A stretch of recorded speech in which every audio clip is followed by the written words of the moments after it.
मैं Pradeep इजारदार, universal English school Basmat. आपको मैं कक्षा 90 की दूसरा पाठ बिल्ली का बिलंगुड़ा पढ़ाने जा रहा हूँ।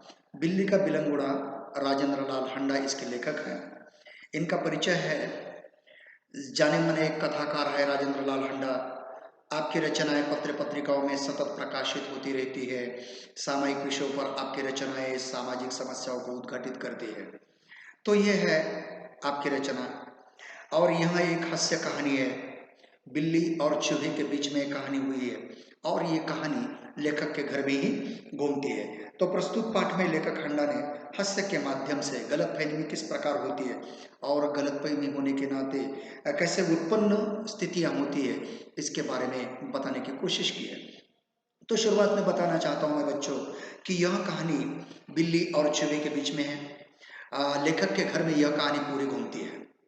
लेखक, उनका नौकर अमरू, चूहे और बिल्ली, इनके बीच में ये सब कैरेक्टर है और इनके बीच में ये कहानी चली जाती है।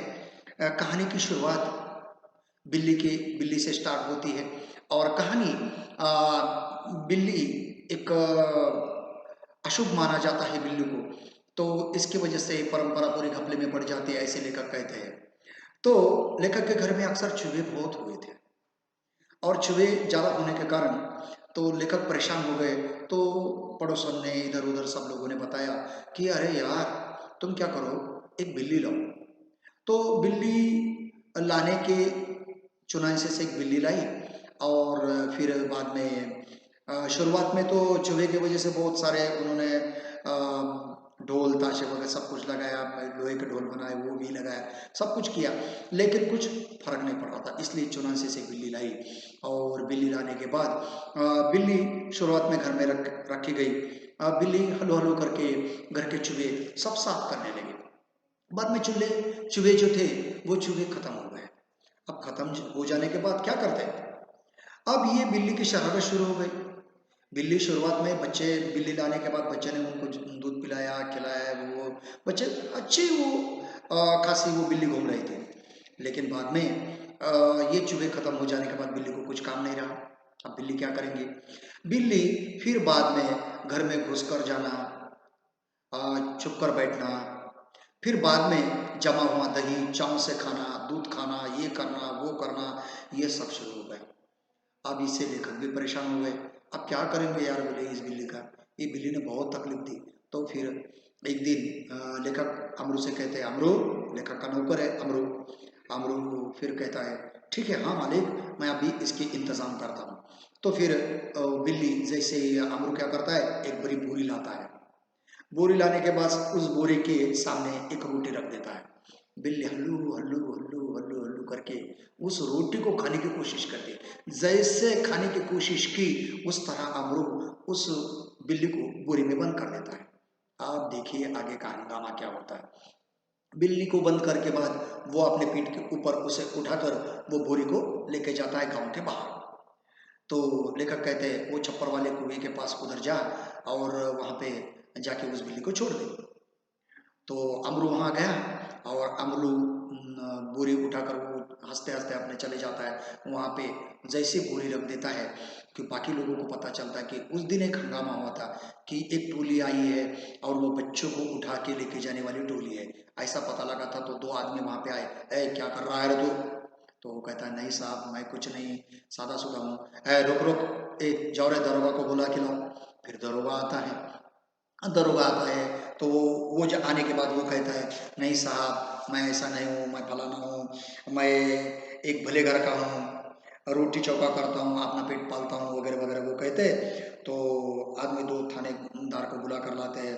फिर क्रोध में आकर बोलता है, क्या बकता है बे, वगैरह वगैरह ये कहने पर आखिरकार वो कहता है, दरोगा जी ऐसा नहीं है मानेगा, दो चार भेद रसीद कीजिए। और फिर दरोगा ने क्या किया, बगल से निकाल कर एक बेत हाथ में ले ली और वो रसी अमरू की नम्रतापूर्वक, अमरू क्या करता है, फिर झुकता है, नहीं साहब मैंने कुछ नहीं किया, ऐसा नहीं है। तो बोरे में क्या है, क्या है बोरे में? तो हुक्म हो तो थाने ले चले। थानेदार इस बात जी राजी हो गए और भीड़ मानने वाले को तैयार नहीं थे। आप क्या करेंगे? बिल्ली तो ये भीड़ तो मान रही नहीं है। फिर क्या है, लोग चिल्ला उठे, हरगिज नहीं, ऐसा कभी नहीं होगा, हम सब आदमी बदमाशी के इस गवाह है, मामला कहीं दबने नहीं देंगे। थानेदार डर गया। अब थानेदार डरने के बाद उनकी नीयत लोगों पर शक हो गया, थानेदार के ऊपर ये कुछ तो भी कर रहा है। तो उन्होंने अमरू से कहा, अच्छा बड़े को नीचे रखो, मुंह खोलो, बड़े को नीचे रखो और उसका मुंह खोलो। अमरू शांतता पूर्वक नीचे बैठ गया। अमरू नीचे बैठ गया, क्या करता बेचारा, वो नीचे बैठ गया और नीचे बैठने के बाद धीरे से उसने क्या किया, उस बोरी का मुंह खोला और मुंह जैसा खोल दिया बच्चों, अब क्या बोलना, तो ये बिल्ली का बिलंगड़ा छलांग मारते हुए धूम धूम के भाग गया। और भागने के बाद छलांगे, अब ये दरोगा इतना गुस्से में था, क्या करेगा, तो उसका कुछ भी नहीं चला ना, और इसकी वजह से भाग गया। और थानेदार को भी समझ में नहीं आया कि आप क्या करें, कि थानेदार की तरफ मुड़ा और अब बीच में वो तांगा जा रहा था, वो तांगे वाले के ऊपर ही वो थानेदार ने गुस्सा निकाला और जानता नहीं कि रास्ते में तांगा खड़ा करता है तो है, ऐसा करके उसे बोल दिया और अपनी झेप मिटाने के लिए यत्न करते हुए दरोगा जो है अपने रास्ते से निकल जाता है और अमरू हंसता हंसता हंसता अपने घर तरफ हल्लू हल्लू हल्लू करके हंसते हुए अपने घर पर निकल जाता है। तो इस तरह बच्चों ये कहानी है और इस कहानी का नाम है बिल्ली का बिलंगुड़ा। आया समझ में कहानी? बहुत शानदार कहानी है, हसीन कहानी है, देखते जाइए, बहुत मज़ा है, पढ़ने में मज़ा आती है। और इस तरह इस पाठ के दरमियान जो स्वाध्याय है बच्चों, वो स्वाध्याय संजाल पूरा कीजिए, कहानी के प्रमुख पात्र यानी बिल्ली का परिवर्तन, ये सब पूरा उसके अंदर का स्वाध्याय है। तो ये स्वाध्याय आप छोड़ा लीजिए, स्वाध्याय की प्रैक्टिस कीजिए, तो मैं आपसे आगे मिलूंगा अगला पाठ लेकर। आया समझ में? नमस्कार।